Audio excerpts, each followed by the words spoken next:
오늘 본문은 그 사도행전 9장 32절에서 43절, 사도행전 9장 32절에서 43절까지 좀 말씀을 나누고 싶어요. 제가 나누고 싶은 주제는 그 하나님께서 왜 나를 도우셔야 될까? 당연히 도우세요. 어차피 하나님은 도우실 수밖에 없거든요. 그런데 그래도 우리가 하나님의 도움을 사실은 받고 살잖아요. 그리고 받고 살아야 돼요. 이거는 나는 하나님한테 이렇게 어떤 짐을 지운다. 그래서 나는 어떤 분은 진짜로 하나님께 죄송해서 이렇게 구하지 못하는 분도 계시더라고요. 근데 그렇지 않고 반드시 도움을 구하셔야 되고 반드시 도움을 받으셔야 돼요.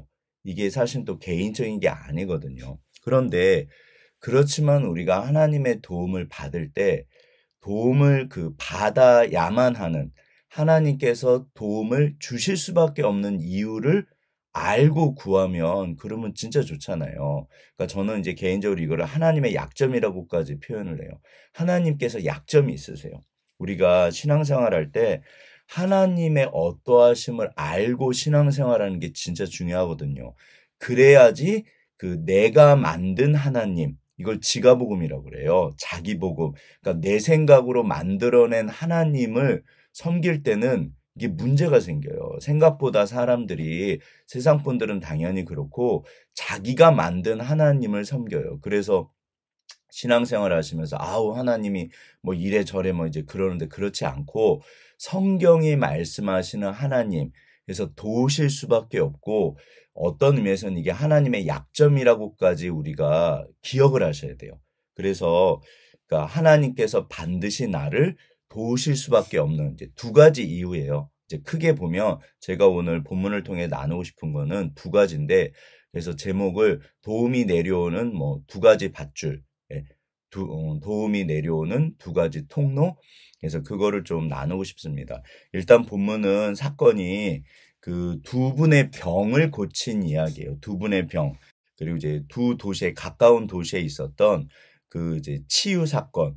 이제 심지어 다비다는 죽으셨는데 살아나시거든요. 근데 이게 이 두 가지 사건이 두 가지 치유 사건이 공통점이 있고 차이점이 있어요. 이제 오늘 제가 나누고 싶은 이야기인데 하나님께서 나를 도와주실 수밖에 없는 이유.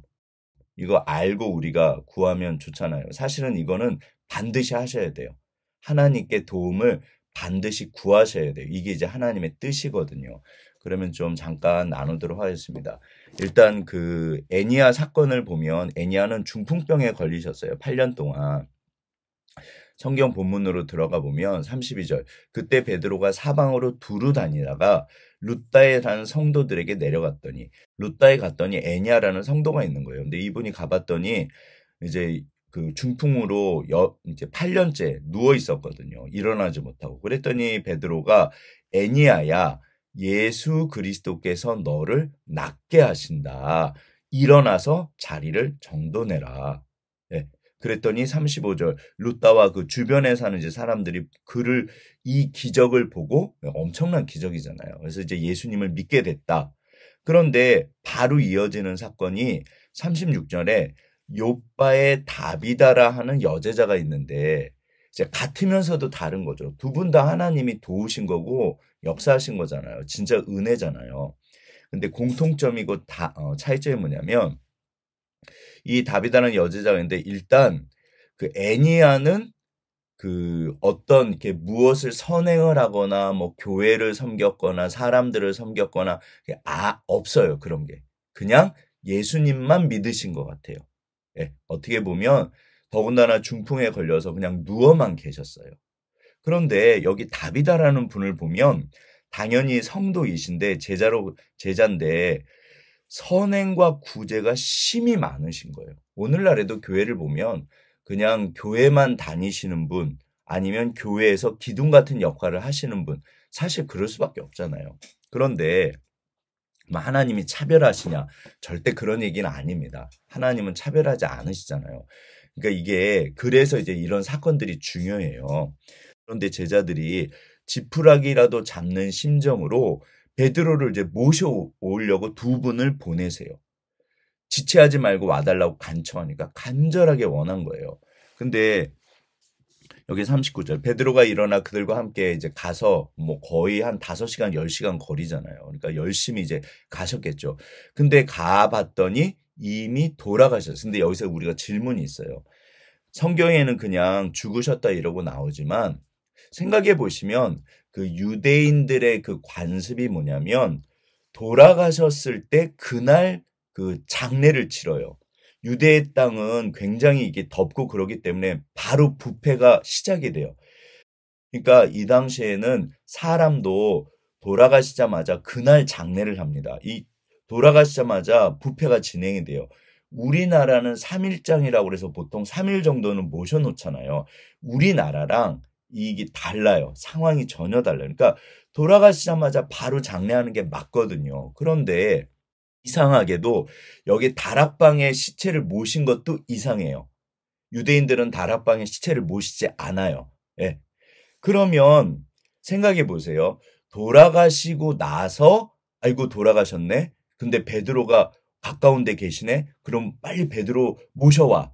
이렇게 됐을까요? 아니면 지금 보니까 돌아가시려고 하는 거예요. 아직 소천하지 않으셨습니다. 아직 죽지 않았어요. 그러니까 아이고 이거 봐라. 돌아가시려고 그래. 근데 마침 베드로가 있는 거예요. 그럼 빨리 모셔와라. 제가 볼 때는 두 가지 다 가능성이 있는데 어쩌면 돌아가시지 않았기 때문에 급하게 모셨을 수도 있어요. 만약에 죽으셨는데 모셔오라고 그러면 이거는 그야말로 기적을 기대하는 거잖아요. 근데 아무튼 간절한 마음, 정말 그야말로 지푸라기라도 잡는 심정이죠. 물에 빠졌습니다. 근데 수영을 못해요. 지푸라기가 있어요. 이게 보니까 지푸라기가 있는 거예요. 그거 잡는다고 사나요? 그러니까 이거는 그야말로 절박한 걸 말해요. 이 속담, 우리나라 속담 중에 성경적인 속담들이 생각보다 꽤 있어요. 그러니까 그야말로 이거는 지푸라기라도 잡는 심정, 마음. 어차피 지푸라기는 잡아도 살지도 못해요. 그러니까 정말 이 본문은 지푸라기를 잡는 마음이었어요. 그러니까 돌아가실 때 이게 모시고 와도 뭐 의사가 아니잖아요. 근데 아무튼 그래서 이제 여차여차 해가지고 이제 베드로가 급하게 오셨습니다. 근데 이미 돌아가셨어요. 근데 이제 다락방에 올라가 봤더니 사람들이 다 모였는데 여기 보면 과부들이 모여서 그 곁에서 울면서 본인들의 속옷과 겉옷을 보여줘요. 베드로한테. 왜 그랬을까요? 유대인들은 겉옷이 굉장한 재산이에요. 그러니까 이 다비다가 그럼 부자였을까? 아마 그러지 않았을 것 같아요. 그러니까 본인도 이 당시는 다 어려운 시대잖아요. 다 어려운 시대라서 그런데 선행과 구제가 이분은 그야말로 지나칠 만큼 많이 하셨어요. 어차피 이 당시 사람들은 서로서로 교회 안에서 선행과 구제를 하십니다. 기본적으로 다 하고 계셨어요. 근데 누가 봐도 다비다는 정말 너무너무 많은 분들을 특별히 아마도 그 고아와 과부가 이 당시는 제일 불쌍하거든요. 경제력이 없기 때문에. 더군다나 이 과부들을 정말 열심히 그 전승에 따르면 본인도 뭐 이제 그 과부였을 거라는 이야기를 합니다. 그러니까 본인도 힘든데 정말 그렇게 열심히 도우신 거예요. 그러니까 더 슬프고 더 애절하고 더 정말 이렇게 막 슬프게 우는 거예요. 그리고 그 겉옷과 속옷을 보여주면서 본인들의 사랑을 다비다의 사랑을 본인이 입고 있는 거잖아요. 은혜를 받은 거잖아요. 그러니까 이분들이 정말 간절하게 그 베드로를 모셔왔겠죠. 그러니까 이제 베드로가 와서 그 상황을 뭐 뻔히 알잖아요. 그 당시 분들은 다 가난한데. 그러니까 베드로가 너무 마음이 아프셨겠죠. 예. 이제 뭐 이제 모시고 올 때 그 두 분이 이제 다비다 이야기를 했겠죠. 어쩌면 소문이 베드로한테 들렸을 수도 있어요. 워낙 그 사람들을 도우니까. 그러니까 두 분이 모시고 오면서 뭐 선생님, 사도님, 여차여차해서 다비다는 진짜 너무 좋으신 분인데 이렇게 돌아가셨습니다. 정말 하나님께 간절히 기도해 주세요. 예. 베드로가 가신다고 꼭 살진 않아요. 다 알고 있어요. 그러나 그렇지만 진짜로 그냥 이대로 보낼 수는 없는 거예요. 그러니까 어떻게 보면 사랑의 표현이죠. 예, 이렇게라도 해서 누구나 알고 있어요. 예. 베드로가 꼭 살린다는 보장은 없잖아요. 근데 아무튼 두 분이 모시고 오는 동안 열심히 이제 다비다가 얼마나 대단한지, 얼마나 사랑이 있고 이제 그런 이야기를 했겠죠. 진심으로. 네, 다들 진심이잖아요. 정말 다들 간절하시고 다들 정말 진심이거든요. 그런데 베드로가 왔습니다. 근데 기억하실 게 있어요. 베드로는 그러면 여기서 우리가 한 가지 반드시 기억하실 게, 베드로는 항상 기도할 때마다 죽은 사람이 살아나셨나요? 항상 기도할 때마다 중풍병자가 다 일어나셨나요? 그렇지는 않잖아요. 반드시 기억하실 게, 이거는 사람이 하는 게 아니라는 거예요. 절대로 사람이 하는 게 아닙니다. 그냥 우리는 하나님의 은혜를 구하는 거고 어차피 하나님이 하세요. 그러니까 베드로가 위대하신 게 언제나 예수 그리스도께서 너를 낫게 하신다. 이게 핵심이에요. 우리가 하는 게 아니고 내가 하는 게 아니고 주께서 하시고 예수님의 이름으로 예수님을 위해서 하는 거예요. 베드로는 본인을 위해서 하신 게 아니잖아요. 그러니까 이제 정말 이분들을 위해서, 다비다를 위해서, 무엇보다 주님을 위해서, 이분들이 울고 막 정말 그 마음들 진심이 전해지니까 얼마나 마음이 아파요. 그러니까 베드로가 다 내보내세요. 다 내보내고 무릎을 꿇고 기도하고, 여기서 다비다야 일어나라 그래요. 누구를 위해서? 주를 위해서, 여기 계신 이 성도들을 위해서 간절한 마음으로. 그런데 실제로 일어나서 부활하셔가지고 이제 결과는 똑같아요. 온 요빠 사람이 다 알고 소문이 나서 주를 믿더라. 자, 그럼 이제 다시 처음 우리 주제로 돌아가 보시죠. 왜 하나님께서 우리를 도우셔야 되고 도우실 수밖에 없을까요? 이게 오늘 본문이 이 이야기가 같으면서 달라요. 첫 번째, 반드시 기억하실 게, 어차피 하나님은 우리를 도와주실 수밖에 없어요. 왜? 사랑하시니까요. 어차피 사랑하세요. 저는 어렸을 때 하나님이 당연히 도우셔야 된다고 생각했어요. 왜? 우리 아버지니까. 나를 사랑하시니까. 이거는 절대적인 거예요. 어차피 도우시고 어차피 역사하세요. 내 어떠함이 아닙니다. 사실은 하나님의 사랑 때문에, 절대적인 사랑, 이게 헤세드예요. 언약적 사랑이라고 약속을 하셨는데 그 약속을 우리들은 어기지만 하나님은 절대로 어기지 않으시잖아요. 그래서 그 약속이 말씀이고 말씀을 누구보다도 지키세요. 그러니까 어차피 하나님의 약점은 그분의 어떠함이에요. 변치 않는 사랑, 절대적인 사랑. 우리는 약속을 어겨도, 말씀을 지키지 못해도, 뭐 9번 잘하다가 1번 못하고 우리가 또 100번 잘하지도 못하잖아요. 우리가 그런 존재예요. 알고 계세요. 그러니까 첫 번째는 도우실 수밖에 없는 게, 이건 기본 전제입니다. 주님의 변치 않는 헤세드, 그 충성하시는 사랑 때문에, 절대적인 사랑 때문에 나를 도우실 수밖에 없는데, 제가 도움이 내려오는 두 가지 밧줄이라고 그랬잖아요. 두 가지 통로. 그러니까 이거는 깔려있는 기본 전제예요. 이것 때문에 돕지는 않으시고 이건 당연한 거니까. 오늘 본문에 보면 이 애니아의, 그러니까 첫 번째 나를 도우실 수밖에 없는 이유가, 첫 번째가 뭐냐면요, 불쌍히 여기셔서 그래요. 애니아는 그냥 예수님만 믿으셨어요. 이분은 뭐 교회를 섬겼다, 사람들을 섬겼다, 어떻게 보면 한 일도 없고 아무것도 나타나지 않아요. 그냥 중풍에 걸려서 8년 동안 누워 계셨다, 이거밖에 없어요. 그러면 애니아가 만약에 기도합니다. 하나님 나를 고쳐주세요. 베드로가 기도합니다. 하나님 애니아를 고쳐주세요. 만약에 애니아가 하나님 나를 도와주세요. 나를 고쳐주세요. 왜요? 그럼 하나님이 물어보십니다. 내가 왜 너를 고쳐줘야 되는데? 그러니까 당연한 거예요. 왜 도와주셔야 되냐면 하나님의 절대적인 사랑. 그렇지만 우리가 여기서 한 번쯤 더 생각하셔야 돼요. 하나님은 조정의 대상이 아닙니다. 순종의 대상이고 예배의 대상이지. 어차피 주님은 선하세요. 첫 번째 도움이 내려오는 밧줄은요, 불쌍함이에요.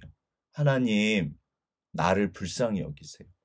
아무것도 한 일이 없어요. 실제로 그 예수님 돌아가실 때 뭐 오른쪽에 있는 강도라고 보통 이야기를 하는데, 그 강도를 왜 그러면 구원해 주셔야 되죠? 불쌍히 여기시는 거예요. 하나님 예수여 나를 불쌍히 여기세요. 이거밖에 없어요. 이게 어떻게 보면 절대적인 거예요. 이거밖에 없어요. 제가 늘 드리는 질문이 하나님께 드리신 게 많으세요? 받으신 게 많으세요? 우리가 받은 게 많잖아요. 그러면 결국 애니아의 기도는 불쌍히 여겨주세요. 하나님 나를 불쌍히 여겨주세요. 첫 번째 절대적인 하나님의 약점, 우리를 불쌍히 여기세요. 어떤 상황에서도 우리가 이 밧줄을 붙잡고 의지하고 기도할 수 있어요. 하나님 나를 불쌍히 여기세요. 하나님 나를 불쌍히 여기세요. 제발 나를 도와주세요. 그러면 하나님께서 나를 불쌍히 여기시고 반드시 도우세요. 근데 이제 두 번째 밧줄, 그러니까 이게 애니아의 기도는 긍휼이에요. 불쌍함이에요. 네, 이거는 베풀어 주시는 거예요. 그런데 두 번째는 다비다 같은 경우는 이거는 명분이라고 그래요. 그럼 명분이 뭐냐? 정당성이요. 반드시 꼭 그렇게 하셔야 하는 이유. 항상 전쟁은 명분이 있어야 된다고 그러잖아요. 러시아가 우크라이나를 쳐들어가야 되는 정당한 이유요. 근데 사실 러시아는 그게 없거든요. 그러니까 명분, 반드시 그렇게 돼야 되는 이유, 정당성이요. 네, 하나님은 빚쟁이가 아니시잖아요. 그러니까 명분이요. 그러니까 이게 정말 중요한 게 왜 내 아이를, 내 아들을, 내 딸을 도우셔야 될까? 이게 하나님 나라를 위해서요. 근데 정말 이 명분이 중요한 게 어차피 하나님은 도와주세요. 그런데 사실은 내가 명분이 없을 때는요, 이기적으로 내 아들, 내 딸, 만약에 뭐 우리 교회, 우리 남편, 우리 아내, 이게 나도 모르게 어느 날 우리. 이래서 이기적으로 바뀌어버리면요, 내 이름을 위해서 내가 구하게 돼 있어요. 나도 모르게. 예, 나도 모르게요. 그래서 내 아들, 내 딸 잘 되게 해주세요. 그러면 만약에 하나님이 이거를 명분 없이 그냥 들어주시잖아요. 나중에 누구한테 문제가 생길까요? 우리에게 문제가 생겨요. 그래서 사실은, 그러니까 저는 예전에, 하나님 너무하신다. 뭐 그렇게까지 자꾸 주님을 위해서, 그냥 좀 도와주시지. 그냥 도와주세요. 사실은. 어차피 하나님은 정말 좋으시거든요. 왜 우리가 끊임없이 주를 위해서 이걸 붙잡아야 되냐면, 만약에 베드로가 어느 날 막 이렇게 기적을 행하고 그러면 사람들이 와 그러잖아요. 근데 베드로가 주를 위해서, 예수님을 위해서, 사람들을 위해서 이 명분을 붙잡지 않으면요, 반드시 베드로에게 문제가 생겨요. 인간이란 존재는 어느 날 누구나 자기 이름이 영광받기를 원하는 게 우리 모습이에요. 그러니까 이 명분, 정말 주를 위해서, 사람들을 위해서 이거를 붙잡지 않으면 살기 위해서요. 그러면 나중에 내가 죽어요. 그러니까 나한테 문제가 생겨요. 어차피 하나님은 영광이 차고 넘치세요. 그러니까 저는 하나님 왜 자꾸 주를 위해서 자꾸 왜 그러실까 그랬는데 이것조차도 결국 나를 위해서 그러신 거예요. 예. 만약에 베드로가 주를 위해서, 예수님을 위해서, 예수의 이름으로 예수님을 위해서, 사람들을 위해서 이렇게 사역하지 않으면요, 나중에 베드로는 교만해지고요, 베드로는 버림받을 수 있어요. 이거 진짜 무서운 말입니다. 그래서 우리가 주를 위해서, 서로를 위해서, 사실은 다비나는요, 천국 가신 거예요. 아니, 천국에 가셨는데 왜 불러내요? 이거는 사실은 천국이 억만 배는 더 좋잖아요. 왜 살려내요? 왜 불러내요? 누구를 위해서? 여기 계신 분들을 위해서요. 하나님의 나라를 위해서 더 할 일이 계시니까 다시 이 땅에 보내주신 거예요. 사실은 다비다 개인으로 보면 천국에 계신 게, 죽으신 게 훨씬 좋은 거예요. 그런데 하나님께서 사람들을 위해서, 하나님의 나라를 위해서 우리를 불쌍히 보시고 기적을 베풀어 주신 거예요. 이게 조금만 생각해 보면요, 주를 위해서, 예수님을 위해서 사는 게 결국 나를 위해서 사는 거예요. 이게 제일 안전해요. 이거를 잊으면 큰일이 납니다. 그래서 명분이 필요해요.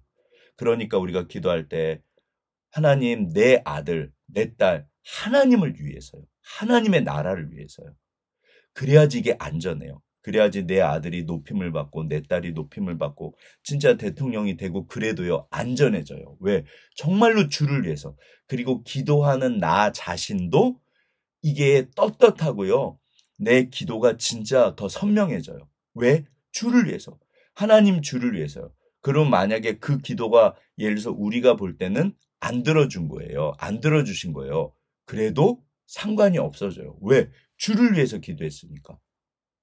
내 아들이 대학 병이 났거나 사실 많이들 그러시잖아요. 근데 결국 진짜 주를 위한 거면 만약에 내 기도가 안 들어졌어도 이게 주를 위해서 주님이 무슨 뜻이 있으셔가지고 그렇게 하신 거예요.